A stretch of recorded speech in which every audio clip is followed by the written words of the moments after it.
estamos no nosso canal da Escola Bíblica à Distância, com mais uma aula do nosso curso Bibliologia. Mas, para você continuar, seria importante você assinar o nosso canal, não esquecer de acionar o sininho para você receber atualizações das nossas aulas, tanto deste curso de Bibliologia como dos outros que virão.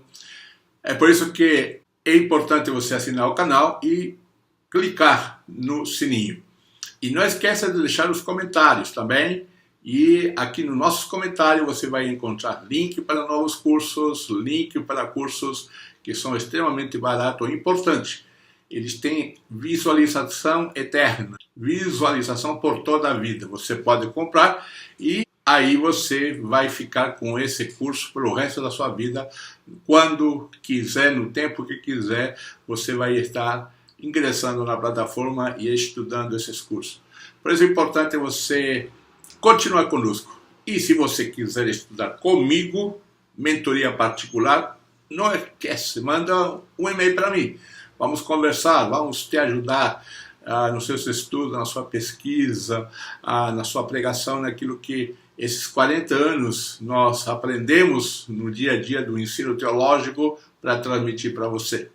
Então, nós esperamos que estes cursos, estas aulas sejam de grande bênção para a sua vida. Nós vamos estar tratando assuntos importantíssimos sobre essa questão bíblica.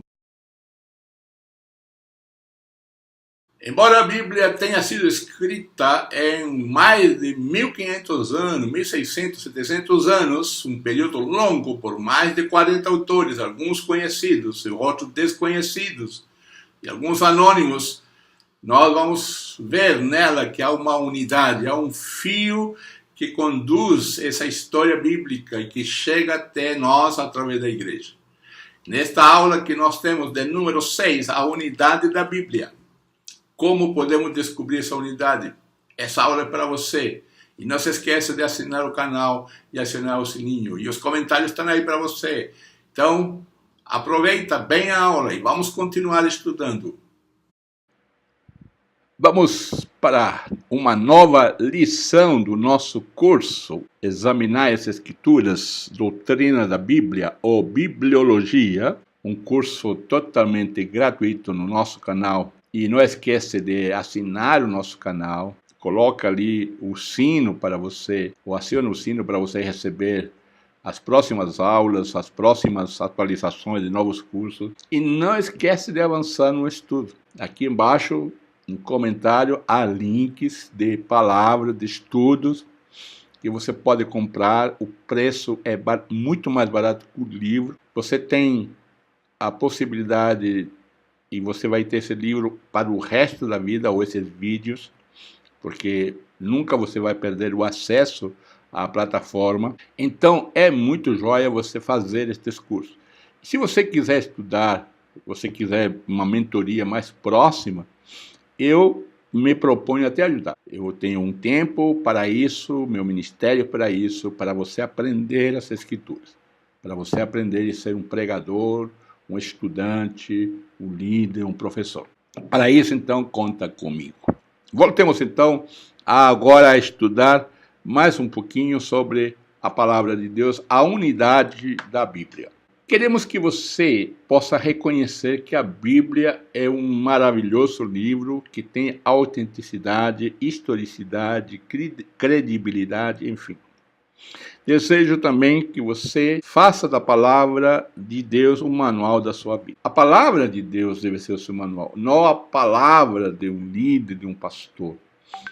Eu sou pastor, eu sou professor, e eu sou falível, falho, e eu devo estar aberto a conversar, a pensar e a fazer ouvir novas pessoas para poder também aprender.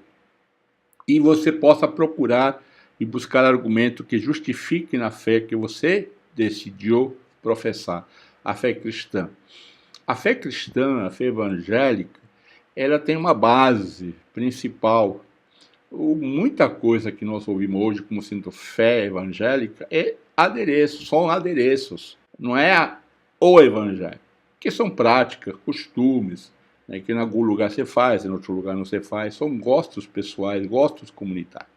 Mas isso vamos deixar para outra oportunidade. A Bíblia mostra para nós de que ela serve para nos mostrar o ensino, doutrina de fé, doutrina do meu relacionamento com Deus. A Bíblia não é o livro científico. A Bíblia é o livro que me mostra o relacionamento de eu com Deus, do ser humano, das pessoas com Deus. Ele nos oferece um padrão moral, de moralidade, que esse padrão, ele é válido para todas as épocas, porque ele trata com questões morais. Por exemplo, não matar, não cobiçar. São coisas que você, através dos séculos, cobiçar é a mesma coisa. Roubar, matar, adulterar, são coisas iguais para todos os tempos. Então não há que se preocupar com questões culturais, porque a Bíblia mostra um caminho perfeito e nos mostra um plano de salvação. A palavra salvação significa saúde. E essa saúde é integral. Saúde do nosso corpo, da nossa alma, nossas emoções, do nosso relacionamento. É uma vida integral. Nós não podemos dividir a vida em uma vida espiritual e uma vida secular. A vida é uma só. Saúde integral. E esta Bíblia teve 40 escritores de época diferente. E cada escritor escreveu de um jeito que entendia que era o melhor. E destes, temos 66 livros escritos em 1600 anos, mais de 1500 anos aí. E um não leu o que o outro escreveu. Então nós temos que ter estas questões, principalmente no Antigo Testamento, embora que Marcos tenha sido lido por Lucas e por Mateus. Isso podemos ver, mas no geral, 99% os escritores não se conheceram na troca de cartas de informações. Quando nós pensamos que na Bíblia, e você sabe muito bem isso, a Bíblia é uma coleção de 66 livros que foram escritos por mais de 40 escritores diferentes.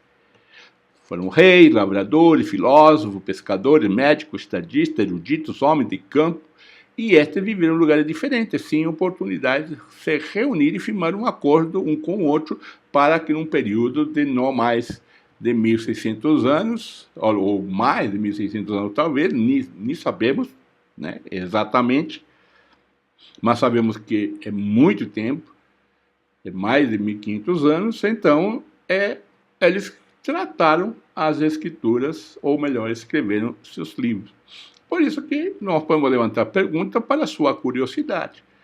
O Antigo Testamento é igual ao Novo Testamento?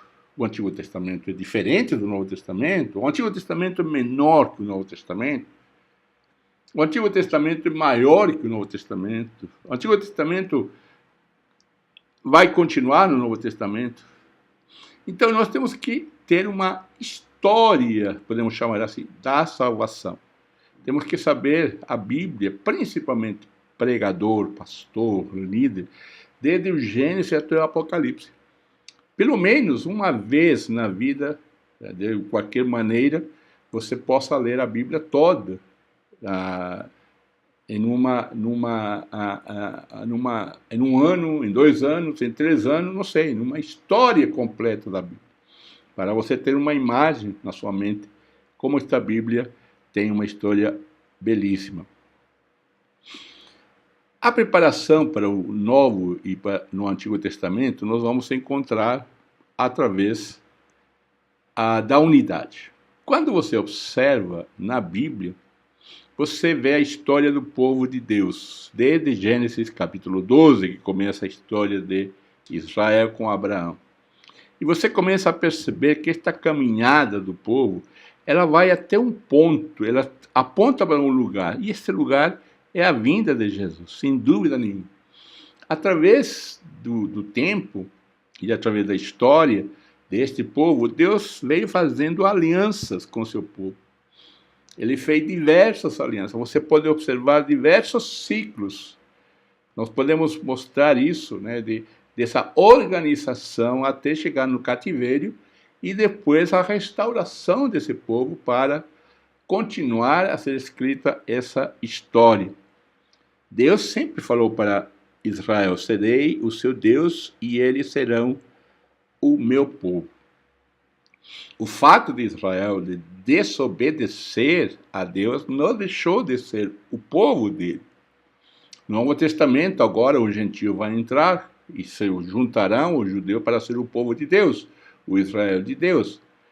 Isto sempre vai mostrar a unidade e do desejo que Deus tem em trazer o homem perto de si. Então, isso nós encontramos claramente a preparação no Antigo Testamento para receber o Novo. É muito interessante ver Gálatas capítulo 4, versículo 4, que diz que vindo a plenitude dos tempos. Essa plenitude dos tempos é como se fosse um copo cheio, que era um momento exato, não era um momento antes nem depois. Uma palavra bem interessante, onde aparece esta ideia que chegou a hora de acontecer a vinda do Filho de Deus para a nossa salvação. Essa passagem é muito linda, é muito bonita. Quando você estuda a palavra de Deus, vai perceber como que Deus trabalhou através das alianças com Moisés, por exemplo, formando, organizando o povo de Deus, dando-lhe as leis. Depois com Davi, dando orientação para Davi fazer ou ajuntar as coisas para seu filho Salomão construir o templo. São duas figuras importantes na história de Israel e sempre a frase ou a ideia de Deus habitou entre o povo. Em Moisés foi através do tabernáculo e das leis. Em Davi foi através do templo e os sacerdotes ali. E finalmente com o próprio Jesus. Quando Jesus mostra em João capítulo 1, versículo 14, e o verbo se fez carne e habitou entre nós. Que linda essa palavra, né?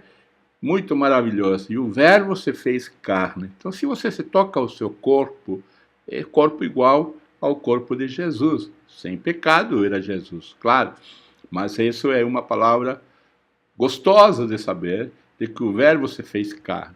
Então, o Antigo Testamento prepara na história sempre para apontando a vinda do prometido, o Messias, do Salvador do mundo, que quando ele nasceu foi chamado então de Emanuel, que significa Deus conosco. O Novo Testamento está presente também no passado. Eu não posso entender o Novo Testamento se eu não tenho uma compreensão básica do Antigo Testamento. A aliança que existe com Abraão, ela é estendida ao gentio. Você vai ver isso em Gálatas, por exemplo. Gálatas fala no final, quando Paulo pede a bênção para todo ao Israel de Deus. E em Gálatas também há referências claras de que quem é filho de Abraão? Aqueles que pela fé creem em Cristo Jesus. Então também nós somos filhos de Abraão. A aliança de Abraão foi estendida para os gentios através de Jesus. O pecado foi removido pelo servo de Jeová, Isaías 52, 53. O servo de Jeová é uma figura no Antigo Testamento, um livro de Isaías super importante, que no momento certo você poderá estudar a respeito deste servo de Jeová. A morte será vencida pela vinda e morte e ressurreição do Senhor.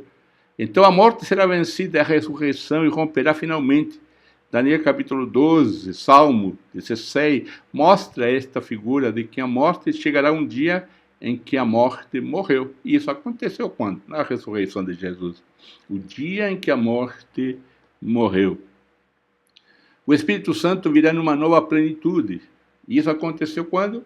Atos capítulo 12, uma promessa de Joel. E nos últimos dias derramarei de meu Espírito. Quando Paulo, ou melhor, Joel disse e Pedro repete, ele está dizendo, olha, os últimos dias já está acontecendo. Então os últimos dias começaram lá na vinda de Jesus. Quando o Espírito Santo veio, já estava iniciando o seu período dos últimos dias. Então, podemos dizer que os últimos dias já têm 2000 e tantos anos. Então, podemos afirmar que estamos nos últimos dias, claro. Desde que Cristo veio, nós estamos nos últimos dias. Por que falamos tudo isto, este Novo Testamento presente no Antigo? Porque você pode ver, e muitas vezes o leitor da Bíblia, aqueles que estudam a palavra de Deus, como você e eu, somos questionados muitas coisas. Principalmente nos costumes. E Levítico diz que você não pode aparar a barba, o outro diz tal coisa. Mas há uma coisa que ele não sabe. Se estudasse a Bíblia e teologia, como você está fazendo, poderiam saber de que a revelação de Deus é progressiva no Antigo Testamento. O que queremos dizer com revelação progressiva? Com isso, nós estamos querendo dizer que alguma seção do Antigo Testamento seja menos inspirada ou falsa. A ideia é a de que a revelação posterior se desenvolve a partir da anterior. Ela é complementar e suplementar, não contraditória. Então, eu não posso aplicar para o dia de hoje alguns ensinos no Antigo Testamento, alguns princípios, se ele não está no Novo Testamento, onde se confirma. Por isso que o Novo Testamento há uma necessidade de sempre estar olhando para o Antigo. E o Novo Testamento complementa, ele é complementar, porque a revelação é progressiva até a vinda de Cristo. Por isso, progressiva, por isso que a morte, por isso que Deus tem umas leis que parecem duras, e nós não vamos aplicar as leis de guerra, mas nós podemos aprender os princípios. Quando você lê o livro de Êxodo, o livro Levítico, talvez você diga que não há nenhuma aplicação prática para nossos dias, é verdade, mas podemos ver alguns princípios bíblicos para a nossa realidade.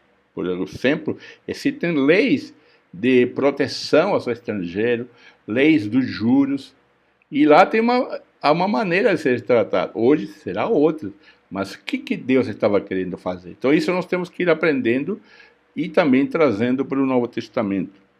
O Antigo e o Novo Testamento, há uma necessidade de que se relacionem um com o outro. Por isso que eu não posso fazer um ensino, uma doutrina à luz somente do Antigo Testamento. Então, tudo que o que eu quero aprender do Antigo Testamento, ele está comprovado no Novo Testamento. E o Antigo Testamento só tem um objetivo: mostrar ou apontar para Jesus Cristo. Então, a lei judaica está ali. A pergunta, lógico, a lei judaica é aplicável aos nossos dias? Essa é a pergunta que se faz. Geralmente, mas nós temos que saber que existe a lei civil, a lei religiosa ou cerimonial e a lei moral. Então, vivemos debaixo da graça. Estamos obrigados a cumprir essa lei? A lei civil? Claro que não. A lei religiosa, cerimonial, a lei moral, temos que cumpri-la? Claro que não. Mas, cuidado. Nós não vamos cumprir como está aí, mas podemos nos perguntar, podemos ver ou aprender alguma coisa. Se você observar lá, como que os pobres serão tratados, como que o patrão deveria cuidar dos empregados, os empregados trabalhar para o patrão. E isso no Novo Testamento está explicado também. Então, o que nós temos que é estudar a palavra de Deus. Como Jesus disse, muitas vezes nós erramos porque não conhecemos as Escrituras.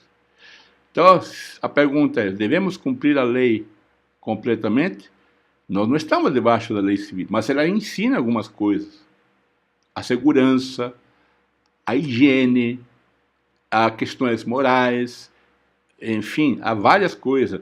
A lei cerimonial? Claro que não. Jesus é aquele que cumpriu a lei totalmente, mas estamos debaixo da lei moral. Claro, mesmo que não existisse nada nas Escrituras ali no Antigo Testamento, nós moralmente temos uma lei. E nós sabemos, a lei moral, por exemplo, não matarás, não roubarás, o dia de descanso, independente do dia que você escolheu para descansar, a cobiça. Então, essa lei moral, ela vive no nosso coração. Ela está no nosso coração, tanto do cristão como do não cristão. Então, a lei moral é algo inato a nós. Quando consideramos, então, o tema da unidade bíblica, somos forçados a chegar a uma única conclusão. Essa unidade só pode ter sido obra de Deus. Como explicar a maravilhosa harmonia, se não pelo cuidado sobrenatural daquele que é infinito em sua sabedoria, seu poder e seu amor? Então, quando eu estudo a palavra de Deus, eu vejo uma verdade. Assim, podemos dizer, tirando a questão da morte e ressurreição de Jesus, quando toda a Bíblia aponta para lá, eu vejo o cuidado de Deus para o ser humano. Deus quer que o homem ou o ser humano viva bem. Apesar das doenças, dos problemas, da finança, enfim. Deus deu orientação para isso. Se nós não o temos, é por causa da nossa maldade, do nosso pecado. Então a palavra de Deus é riquíssima. Perde muito quem não estuda a palavra de Deus. Quem não estuda esta maravilha que é a palavra de Deus. Eu te convido cada dia mais a estudar a palavra de Deus, a buscar de Deus a sua direção. Que Deus te abençoe e vamos para a próxima aula. E não deixa de marcar, de compartilhar esta aula para que outras pessoas também se juntem a você. Se você quer criar um grupo de estudo, nós te ajudamos. Enfim, o que você precisar, conta com a gente. Deus te abençoe e esperamos que você possa usufruir o melhor destas aulas. Até a próxima aula. Até mais.